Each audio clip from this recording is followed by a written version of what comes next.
La instal·lació de gespa a l'estadi de Sardenya no és una necessitat nova.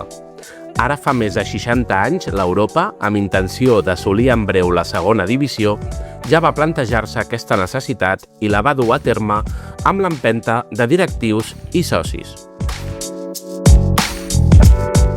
Sota la presidència de Joan Pont i Aniol, uns mesos abans de finalitzar la temporada 1959-1960, es va crear la Comissió Progespa. Aquesta va prendre forma sota la direcció de Francesc Hidalgo, Aureli Llaurador i Lluís Villar, per, posteriorment, estar formada per un total de 15 socis. Aquesta comissió va fer una crida als socis per dur a terme el somni de la gespa, dirigint-se a tots ells amb el següent escrit de l'època. En primer lugar, hemos de comunicarle que, tanto por parte de los socios como de la Junta del Club, ha calado muy hondo el proyecto de llevar a la práctica el convertir nuestro actual campo de juego de tierra por el de hierba. Por diversas razones, se hace imperiosa la necesidad de que este proyecto sea un hecho, pues beneficiaría a todos en general. Las ventajas que reportaría son muchas. La primera, que los jugadores pueden practicar un juego más eficiente. Las lesiones disminuyen en grado sumo. El espectador mejora la visión óptica, pues de todos es sabido que en días de mucho sol, el reflejo de tierra perjudica bastante a la vista. En días de viento, tanto jugadores como espectadores son molestados por el polvo que se esparce. Deportivamente hablando, la mayoría de clubes grandes, si se les propone celebrar algún partido, las más de las veces no se avienen a ello por constituir para los jugadores un peligro, el campo seco, en sus lesiones. Por todo ello, ¿no cree usted que debemos terminar de una vez con el actual campo de tierra arcillosa y granícea, con su desnivel de 90 centímetros, con sus regueros ocasionados por las lluvias? Nosotros consideramos que sí, y creemos que usted será de la misma opinión. Pero, ¿cómo lo conseguiremos? Con voluntad y entusiasmo.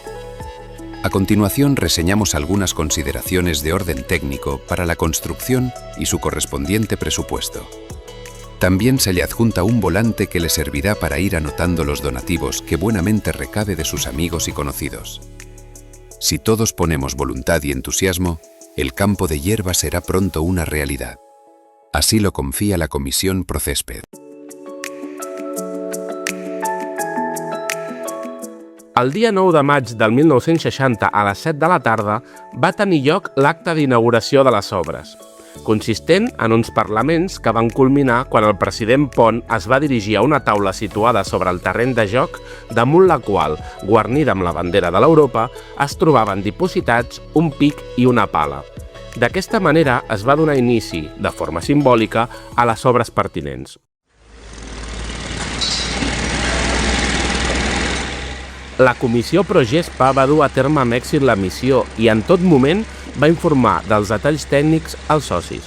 A continuació, sentirem l'escrit que la citada comissió va enviar als socis amb els detalls específics del tipus de gespa i el seu tractament. Estudio técnico y presupuesto para campo de hierba. Resiste los 45 grados al sol y los 4 bajo cero, o sea, más que suficiente para lograr una continuidad en el verdor. Se ha de procurar una salida natural hidráulica hacia el desagüe general existente.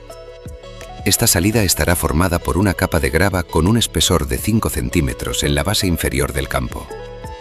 En cuanto a las semillas, es recomendable la calidad o clase Poa pratensis en todo el campo, mezclada con una pequeña parte de la variedad italiana Ryegrass. En el sector portería hasta el área de penalti, la composición será reforzada con la especie Phinodon dactylon, impidiendo de esta manera que este sector tan castigado adquiera el aspecto que usualmente presentan casi todos los céspedes actuales. El presupuesto es de 383.000 pesetas.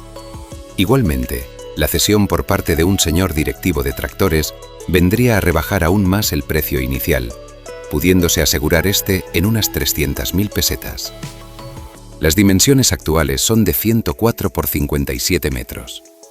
Al efectuar la siembra, el campo se ensanchará en 1,5 metros.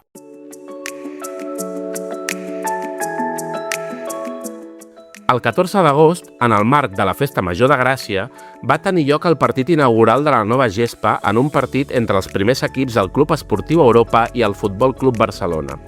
El ple, un dels més grans en la història del vell estadi de Sardenya, va ser impressionant. Pel que fa al futbol, derrota per la mínima contra el conjunt blaugrana per 2-3.